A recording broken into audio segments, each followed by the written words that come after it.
Folks, I don't know if you're aware of this, but a lot of white people, and for sure the majority of law enforcement, believe that most, if not all, black men come from the planet Krypton. And I know you're laughing about that, but bear with me for a second and let me give you a little evidence to support my position. We all know that people from the planet Krypton, when they come to Earth, they are called supermen or superwomen. People from the planet Krypton don't need air. They don't need food or water.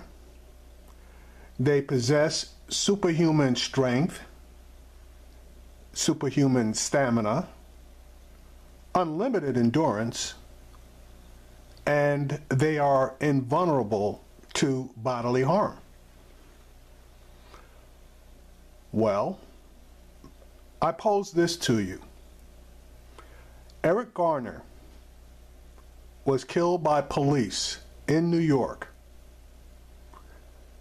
and he begged them to get off of him because he couldn't breathe. He needed air, but he was suffocated. The police apparently believed that he was a Superman and didn't need any air, so they didn't get off him, and he died. You have Terrell Thomas out of Milwaukee, Wisconsin. He was arrested for setting a fire in a casino and stealing about $4,000 worth of chips. He was taken to jail, put in a cell, and his water was turned off for 6 days because the police, believing that he was a Superman, didn't believe that he needed any water, more than likely any food either. The coroner pronounced his death as a homicide due to dehydration, so apparently he wasn't Superman. Which brings me to this next tragic murder.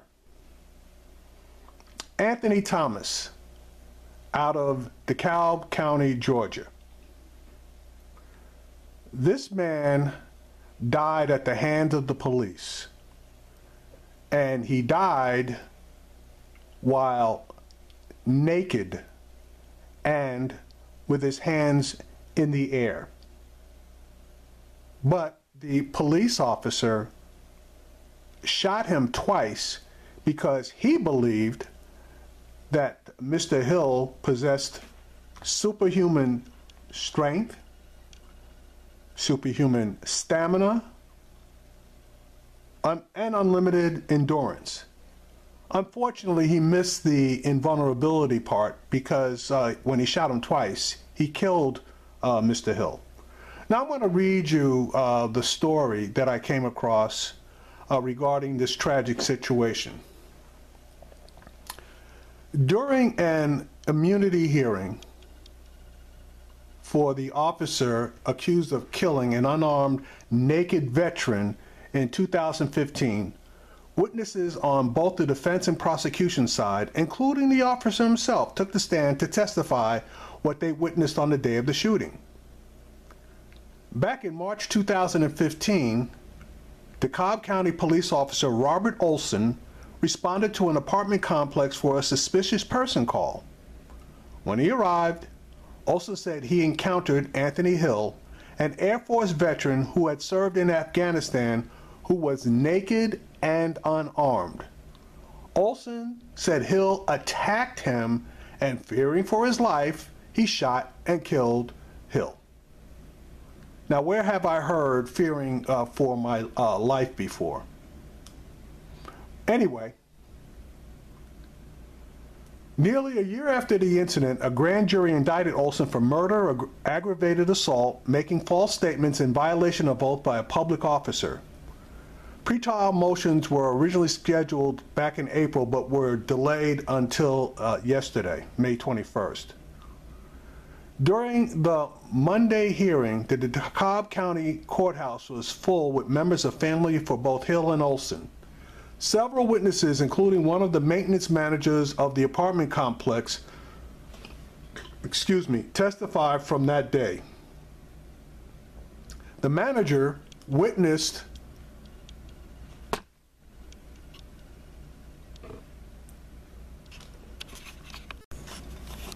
Sorry, folks. Wanted to get a better picture of Mr. Hill. Anyway, back to the story.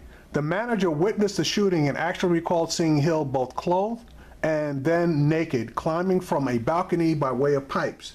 The manager told the courtroom he called 911 3 times for a suspicious person in the complex. By the way, Hill lived there. He was just there saying strange things like, "The devil is coming," the man recalled through an interpreter. Guess he was Hispanic. Then suddenly he said, "Help me, help me." He said he then saw Olson's patrol car vehicle enter the apartment complex and saw Hill run towards the police cruiser. Olson was heard yelling to stop, stop, but Hill continued to run towards the officer. Now remember, the officer is still in his car. Giselle Torres, the apartment manager during the incident, stated another manager saw Hill knocking on the door of the office and that he was asked to come in, but he was asking to come in, but she refused to let him inside. He was then seen jumping up and down, so Torres decided to call 911. Before this incident, Torres said that Hill was always respectful and kind. In statements from the defense, Olson's attorney said the former officer would have thought of his training first in the situation. His training tells him that people who take off their clothes are experiencing excited delirium, possibly caused by drugs, the defense said. People in those states can experience superhuman strength. He needs to be on high alert. While the prosecution admitted Hill was acting unusually, they argued that he had never threatened anyone and was therefore not a threat. He was suffering from a health issue. He had a mental illness and he was off his meds. He was diagnosed with bipolar disorder, the prosecution presented. He had no weapon, not a stick, not a rock. He was moving quickly towards Robert Olson. Instead of waiting in his car, instead of trying to de-escalate or talk to Hill, he fired.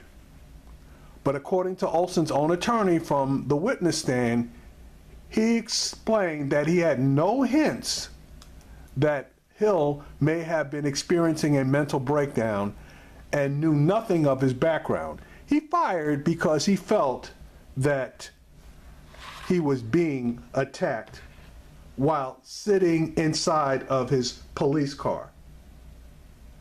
Right. The attorneys questioned Mr. Olson. They asked him, "Were you scared?" Mr. Olson said yes.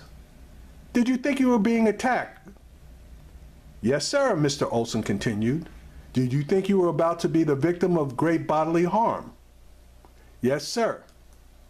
Now, those are all questions that were posed to him by, obviously, his defense attorney.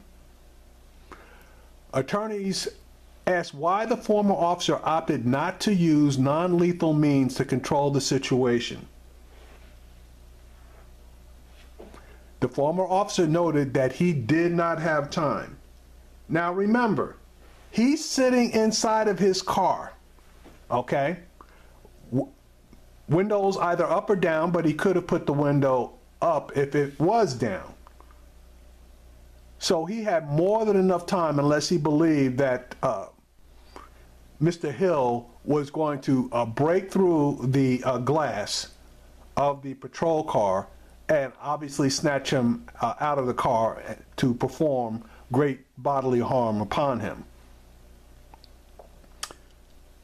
But anyway, they went through the use of the non-lethal items that former Officer Olson had. To use the pepper spray, Olson explained, someone would have to stand away from the person and hopefully not spray yourself. But if you're a police officer trained in the use of pepper spray, why is it hopefully that you're not going to spray yourself? It would be more than likely that you would not spray yourself since you're trained in the use of the pepper spray. The other point, he said, is to prevent an attacker from taking an officer's sidearm in the process. The Superman complex again. The second non-lethal weapon in an officer's arsenal is a baton, a telescoping impact weapon which extends to a length of 26 inches long when fully deployed. It is designated to use on soft tissue, i.e. on your calves, arms, your body, anywhere that they can strike you with sufficient force. That damn thing is going to hurt. Trust me when I tell you, I know. But it could be lethal when used to strike an unprotected skull, he said. To use, an officer must step forward to have the proper positioning to strike out with the baton. So that would have called for him, again, to get out of the car. Now, the pepper spray, he could have rolled the window down when the guy got close and pepper sprayed the shit out of him, still with the protection of the police vehicle. All right, but let's get to the third one. A taser is holstered and clipped on an officer's belt. In order to properly use it, an officer must reach across his body and attach it from its holster. Activate the taser, excuse me, aim it so that the twin probes are pointed towards the target, and then fire it. Now, obviously, if you're sitting inside the police car and the guy's not breaking through the glass and he's just yelling and screaming, you have more than enough time to pull that taser, activate it, and then roll that window down sufficiently in order to fire that taser. And the closer that taser fires, the more impact and forcefulness the taser has. So for him to talk about distance, that's a bunch of crap. Officers have been known to place the taser point blank on suspects and fire, and there's a name for it. I believe it's stun, some type of jamming or I forget what the term is, but anyway, they note that using the taser at seriously close distance, especially if you can make contact with the assailant's body, will damn near stop an elephant. But anyway, I digress. For an officer to be able to effectively use a taser, he must maintain a proper distance in order for the probes to have the opportunity to spread out and hit the target, Olson said. He said he had tried unsuccessfully to use it on a previous occasion. What a joke. Olson described the interaction with Anthony Hill unfolded in mere seconds. I get out of the car, he's running at me. I draw my weapon, I'm moving backwards as fast as I can. I yell, stop, stop. I believe I yelled it at least twice, Olson testified. Then came the two fatal shots. Olson testified he never saw a weapon in Hill's possession. Well, at least he didn't try to lie about that since the guy was naked. Prosecutors pushed back with aggressive questioning, asking Olson, he never spit on you, never hit you, never swung at you, or kicked you. Olson replied, no. During the proceedings, defense attorneys presented the radio traffic after the shooting as part of the case in addition to witness testimony, but a judge, not a jury, will ultimately decide whether Olson acted in self-defense. But folks, I'm here to tell you, that was a crock of crap, because the officer stated on the stand that he believed that Olson possessed superhuman strength, superhuman stamina, and unlimited endurance. But that's what's said about most, if not all, black men in America. And I kid you not.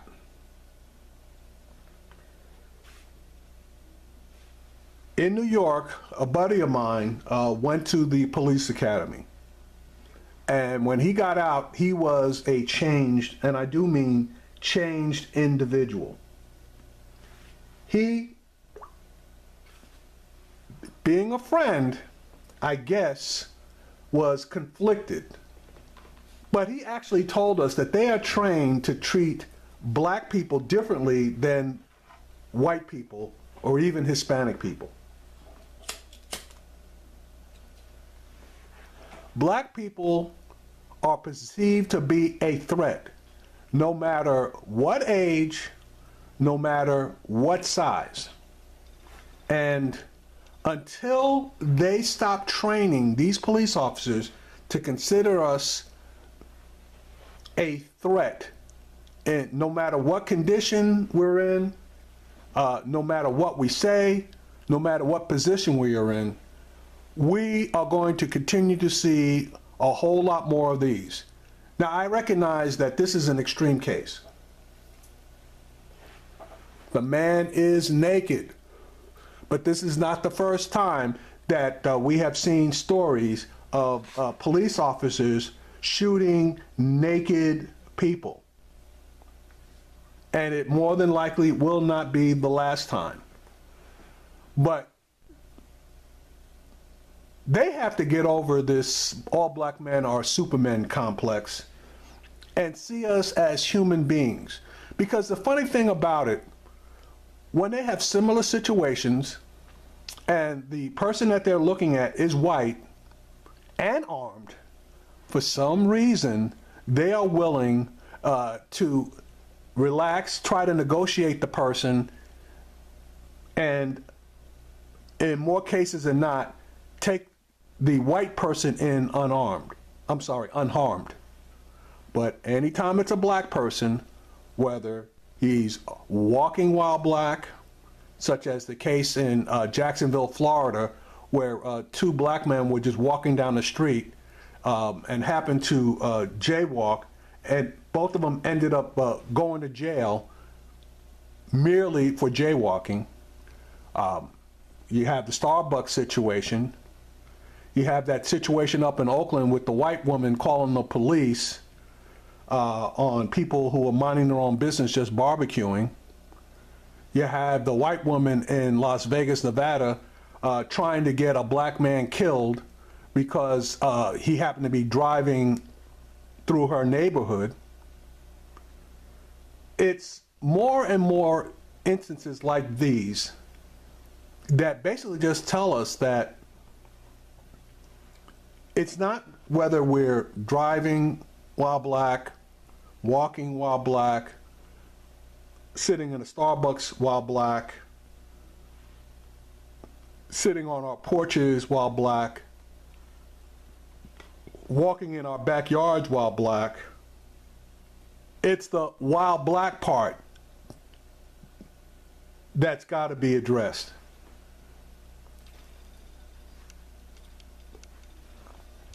Now, that superhuman strength, impervious to pain, unlimited endurance, that is a fantasy. Unfortunately, that fantasy has been pushed both into a lot of white men and into a lot of white women. And the women react just as poorly, and in some cases more poorly, than white men do. So until they can get over this, until they can get over their perception of our physical superiority, shit like this is going to continue to happen. So the next time you get stopped, if an officer asks you where you're from, please tell him that you're not from the planet Krypton and you're not Superman.